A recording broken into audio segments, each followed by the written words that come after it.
परम पूज्य गुरु महाराज की बताई हुई साधना को इस समय करेंगे। अगर कोई नए भाई बहन बैठे हों, नए साधक बैठे हों, तो उनके लिए क्रिया बतला दी जा रही। पर जैसा कि अभी हम सब सुन रहे थे, कभी आपने चिंतन किया कि वास्तव में शब्द माँ ही क्या होती है? माँ तो एक तरफ से संसार की पहली गुरु मानी जाती है, पर अध्यात्म की भी पहली गुरु माँ ही होती है।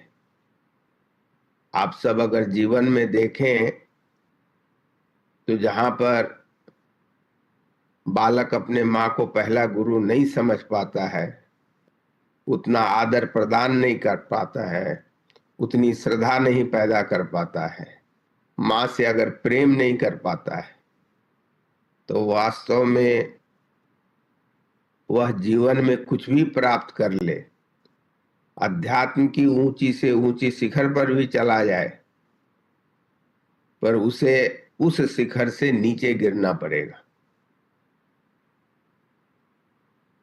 और इसीलिए पुराने समय में अगर कोई गृहस्थी त्यागना चाहता था तो उसके लिए ये जरूरी होता था कि पहली भिक्षा वो माँ से ले।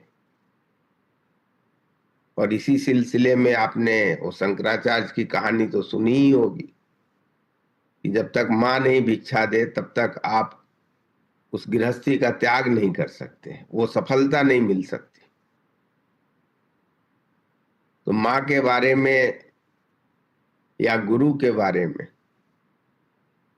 तो आज तक न कोई कुछ कह सका है, न कुछ बता सका है और न समझा सका है, क्योंकि यह समझने की बात है अपने अंतर उस ज्ञान को कि वह ज्ञान का स्रोत कहाँ से आया।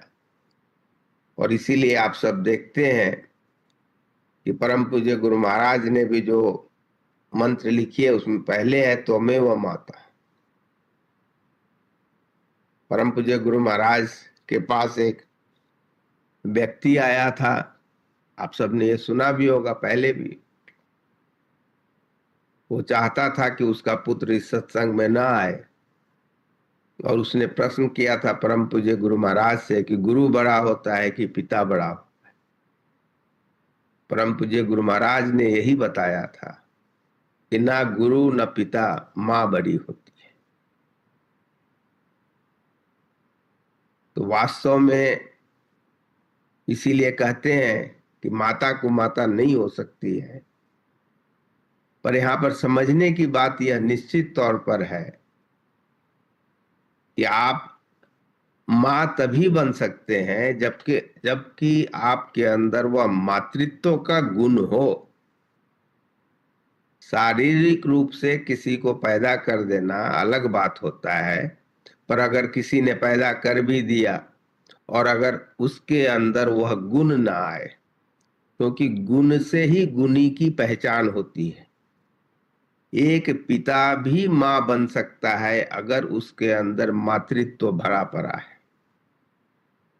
तो वास्तव में इसीलिए परम पूज्य गुरु महाराज की साधना आप सब सुनते ही हैं, शरीर की साधना नहीं होती, उस गुण की साधना होती है।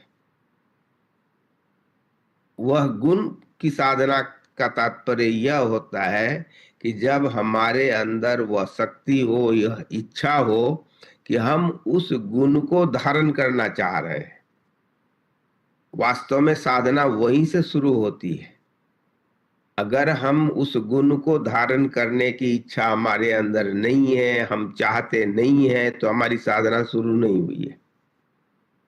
आप सबने वो कहानी सुनी ही होगी, जब माँ गंगा गंगा को इस धरती पर लाना चाह रहे थे तो उसे धारण करने की शक्ति चाहिए होती थी, क्योंकि जब तक वह धारण करने की शक्ति हमारे अंदर नहीं हो तो इच्छा होने से भी हम धारण नहीं कर सकते। इच्छा होना पहली बात है। और इसीलिए उसका सबसे पहला चीज है कि अपने मन को हम चारों तरफ से ऐसे घेरे में डालें ताकि वह हमारी इच्छा क्षण प्रति क्षण बलवती होती जाए, और वह घेरा सिर्फ और सिर्फ समर्थ गुरु ही प्रदान कर सकते हैं। और इसीलिए वास्तव में समर्थ गुरु से बड़ा मां कोई हो ही नहीं सकता। ये आप तभी इस बात को समझेंगे जब वास्तव में श्रद्धा के साथ, प्रेम के साथ उनकी बताई हुई साधना को करेंगे। परम पूज्य गुरु महाराज के अंदर मातृत्व कूट कूट करके भरी थी।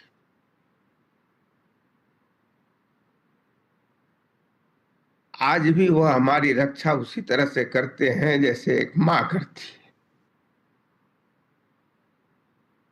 हम सब उन्हीं की साधना को अभी करेंगे ताकि वह हमें शक्ति प्राप्त हो सके, ताकि हमारे अंदर उनके गुणों को धारण करने की इच्छा प्राप्त हो, और उस इच्छा के कारण वह शक्ति प्राप्त हो, और हम सब भी उन गुणों को, उस मातृत्व के गुणों को धारण कर सके।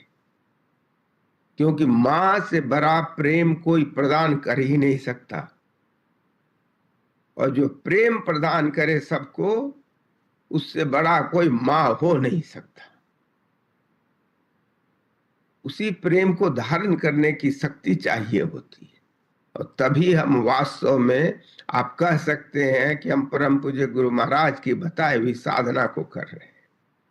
इस साधना को करने के लिए हम सब एक ऐसे आसन में बैठते हैं जिसमें जहां तक हो सके बगैर हिले डुले करीब 35 मिनट तक बैठे रह सके।